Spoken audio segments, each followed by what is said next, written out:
I'd like to say good day to you this day of your time. How are you all? All right. All right. Thank you. Who likes to go to the movies? All right. When you go to one of your motion pictures, you know that they are telling you a story that is not necessarily true, but by giving you what you need in that story, by creating compelling characters and exciting plot points and so on and so forth, twists and turns, they allow you to do what many people in the motion picture business call the willing suspension of disbelief, so that you go along with the story as though it is true, that you relate to the characters as though they were actual, real people, instead of somebody just portraying them. This concept, the willing suspension of disbelief, is also a mechanism that is used by belief systems, strangely enough. The idea, as we have often said, is that when you form an incarnation, when you form a personality, an ego structure, in order to experience physical reality, it is generally composed of definitions, beliefs, of emotions, of thought patterns, behaviors that comprise what you think of yourself as the physical person, the physical identity that you have. Those definitions are the blueprint level that determines what it is you are capable of experiencing physical reality to be. So beliefs, by their nature, by design, have to contain the ability, have to contain the resonance and the frequencies to get you to buy into them strongly, or you can't really have the focus necessary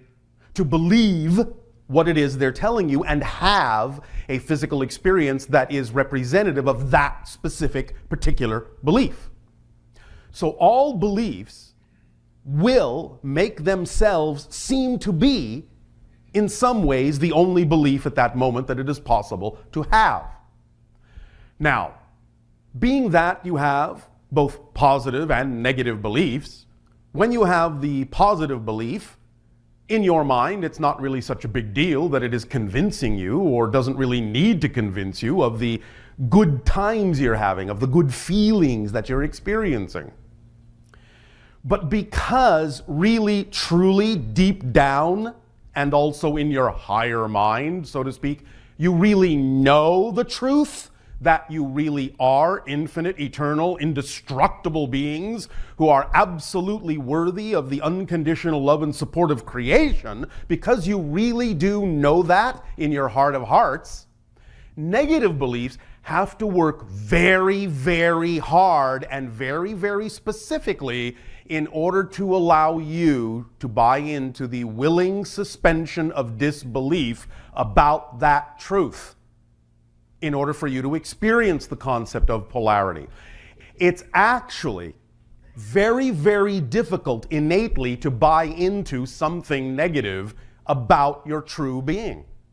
So, negative beliefs have to rely on a series of tricks and tools. They have to specifically target certain ideas and experiences within you and magnify, amplify, get you to focus on them in a very specific way in order for you to actually even let go of the notion that you are this worthy being and actually convince you that you're not worthy, convince you that life is a struggle, convince you that things aren't easy. Because you know deep down they actually are. You know deep down in your natural self that things are very simple.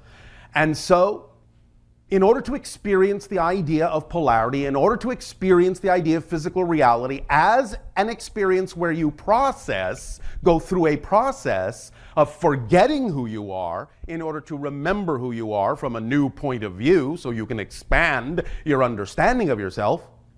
you make yourself, shall we say, available to all of the different ideas and negative beliefs that can exist within the realm of forgetfulness. Thus, working through those negative beliefs, transforming those negative beliefs into positive ones, transforming darkness into light, transforming limitation into freedom is the entire point. And so you will usually start with some form of negative belief that is representative of the theme you chose to explore in this life, that will raise its head in all the challenges that crop up that are representative of that theme in your life. But again, because a large part of being able to rediscover yourself from a new point of view is the fact that you have imposed forgetfulness upon yourself as a way of being able to do that, then the negative beliefs can seem from time to time to be very, very strong, very powerful, very profound. Now, of course, they are only deriving their power from you, but they are giving you the opportunity to explore the kind of scenarios that as an unlimited being you otherwise would not really be capable of exploring.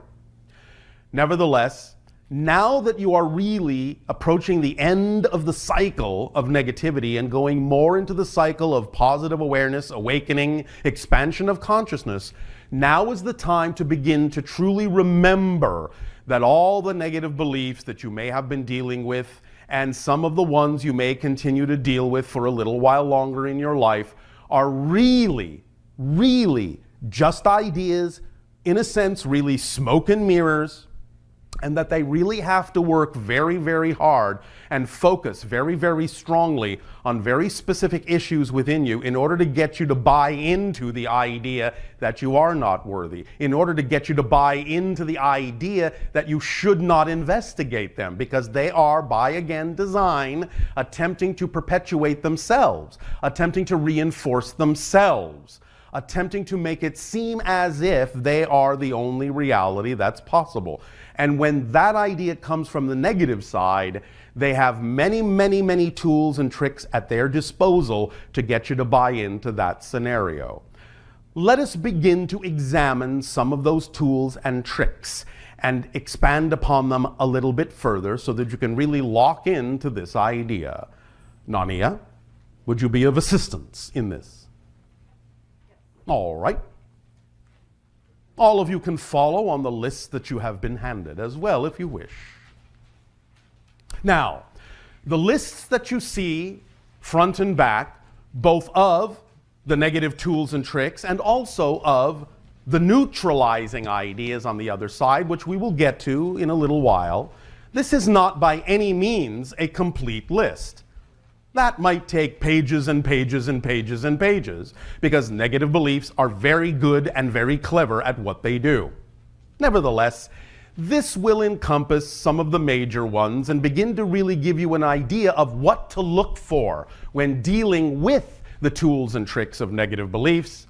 And coming from the position of the neutralizing ideas that we will discuss momentarily, you can begin to unravel these ideas. You can begin to see them from a more neutral place and begin to extract yourself from their ability to convince you, their ability to make you suspend your disbelief about yourself, and finally come into fullness of understanding and fullness of awareness that these are just your ideas that are being amplified and filtered through belief systems that are not empirically true about you, but give you the opportunity to explore yourself from a place that is not possible from the timeless realm of spirit. So, what is the first tool, Nania,